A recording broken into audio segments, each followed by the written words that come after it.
Buenos días, ingeniero. Soy Estefanía Reina y voy a hablar sobre las generaciones computacionales.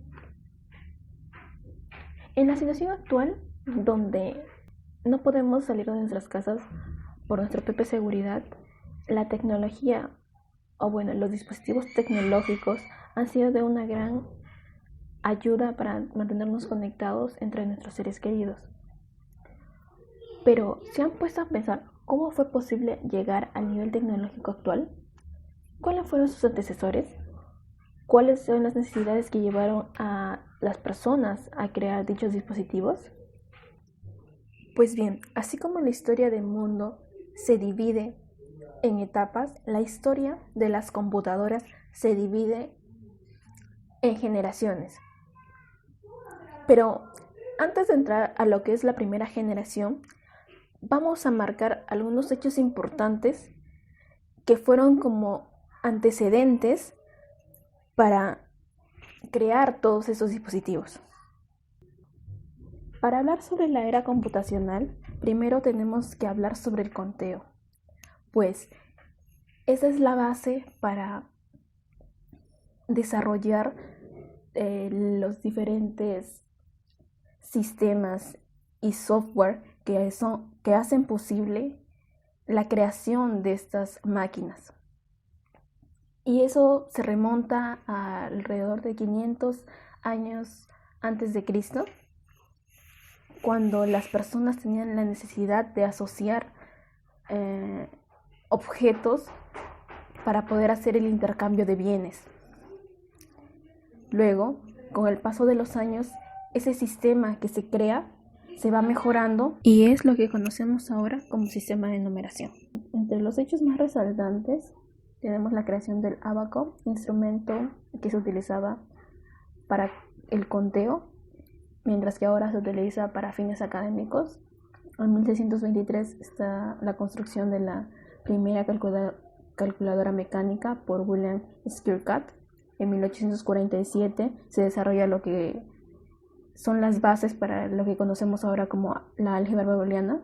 En 1890 se desarrolla lo que es una máquina eléctrica haciendo uso del sistema binario y tarjetas perforadas por Hernán Hollerith. Y en 1893, ya con máquinas con rasgos ya de la primera generación, tenemos los trabajos culminados por Konrad Zuse con las máquinas Z1 y Z2 que tienen un diseño electromagnético. La primera generación de las computadoras comprende entre 1946 a 1958, aunque algunos autores discrepan y dicen que comienza en 1951. En esta generación se desconocía la capacidad que iban a tener las computadoras, y la principal característica que tenía esta generación era que usaba válvulas de vacío o tubos de vacío para procesar la información. Otra característica es que utilizaba cilindros magnéticos para almacenar información e instrucciones internas. Comenzaron a utilizar el sistema binario para representar datos y las tarjetas perforadas para el ingreso de estos datos. Eran muy grandes, lo que implicaba un gran consumo de energía eléctrica, generando así una gran cantidad de calor, volviendo a la máquina sumamente lenta. Entre los modelos más importantes de la primera generación tenemos a Colossus, la máquina de Alan Turing que ayudó a terminar la Segunda Guerra Mundial, decodificando los códigos de Enigma, y los modelos de IBM, siendo IBM 650 la computadora más exitosa de la generación. Continuando con la segunda generación, que abarca entre 1958 y 1964, podemos considerar como su punto de referencia el uso de transistores, lo cual logró hacer que las máquinas sean más pequeñas y confiables. Entre otras características tenemos el uso de anillos magnéticos para el almacenamiento de información, la creación de lenguajes de programación. Entre los principales y más conocidos de esa época era el AGOL, COBOL y Fortran. Al usar transistores, el tamaño, el consumo y el rendimiento de la máquina fue mucho mayor que el de la generación pasada, ya que los transistores eran mucho más pequeños y más confiables, pero seguían siendo un poco lentos. Había múltiples aplicaciones, entre las principales tenemos que la Marina de los Estados Unidos lo desarrolló como un simulador de vuelo. Existe una variedad de modelos importantes en la segunda generación, pero hablaremos de dos más resaltantes que son los dos modelos de IBM.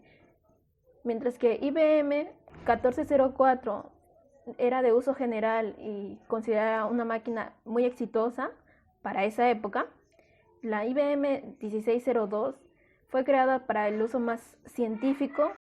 La tercera generación comprende los años de 1964 a 1974, la cual surgió por la invención de circuitos integrados, que realizaban funciones específicas en espacios reducidos y con bajo consumo de energía. Su proceso de fabricación aumentaba el costo, pero el rendimiento lograba equilibrar su precio. Otras características tenemos la creación de chips para almacenar y procesar la información. Estos chips estaban compuestos de silicio y contenían componentes electrónicos llamados semiconductores. Comenzó a surgir lo que es la multiprogramación y se desarrollaron sistemas operativos.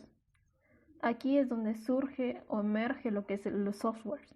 Los modelos más importantes de esta generación son el CDC 600, que se usó para la investigación de la física de alta energía nuclear, y IBM 360, que influyó demasiado en el desarrollo de la tercera generación de los ordenadores.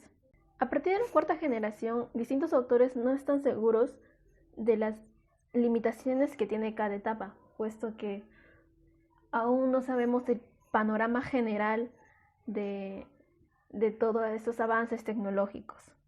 Pero por el momento solamente consideraré 5 generaciones. Seguimos con lo que es la cuarta generación, comprendida entre los años 1971 a 1988. El boom de esta generación es los microprocesadores. El más reconocido es el chip Intel 404, construido siguiendo el modelo de von Neumann y siendo capaz de realizar operaciones básicas a una gran velocidad. Esta generación también es considerada como la revolución de la informática por dicha aparición del microprocesador. En esta generación seguimos utilizando los chips de silicio para almacenar información, pero añadido a esto se utiliza otro chip para la memoria interna primaria. Se desarrollan lo que conocemos como PCs, que son las microcomputadoras, y comienzan a desarrollarse las supercomputadoras. Cabe recalcar que el tamaño y el consumo son pequeños y son sumamente rápidos. Los modelos más importantes de esta generación son el IBM 5150, Apple II y las que consideradas copias de IBM, Columbian Data Products y Compaq Desktop Corporation. Por último tenemos la quinta generación, que comprende los años de 1983 hasta la actualidad. Esta generación es la que estamos viviendo hoy en día. El boom, por así decirlo, es la automatización. La microelectrónica ha avanzado tanto que ha hecho que las grandes potencias como Japón y Estados Unidos quieran dominar el mercado computacional. Es así como es que se origina la inteligencia artificial, robótica, automatización, entre otros. Los ámbitos en los que se basa esta quinta generación o características son la inteligencia artificial, la tecnología, la robótica y la parte social. Pero se preguntan de qué forma. La inteligencia artificial y la robótica van de la mano, mientras que la robótica crea los robots con cierta eficiencia. La inteligencia artificial ayuda a que ese robot logre procesar las instrucciones con un pensamiento humano. La tecnología se basa en la creación de nuevos materiales, polímeros, para que cumplan con las características de las nuevas necesidades que surgen. En la parte social vemos un gran boom, puesto que ayuda a que la comunicación sea más fácil entre las personas de cualquier lado del mundo. Eso es una gran invención de esta generación. Redes sociales, Facebook, YouTube, Twitter y todo ese campo. Ahora que conocemos todos los eventos importantes que han llevado a que el avance tecnológico a nivel mundial sea muy grande, nos damos cuenta que es por el simple hecho de satisfacer nuestras necesidades es que estamos donde estamos. De esta manera, poco a poco, vamos a ir viendo cómo la tecnología va a abarcar más industrias y de nosotros depende formar parte de esta nueva generación, puesto que la próxima acción computacional estará a niveles cuánticos y su puesta en práctica. Nuestra carrera nos abre las puertas a todo este mundo y necesitamos aprovecharla. Gracias.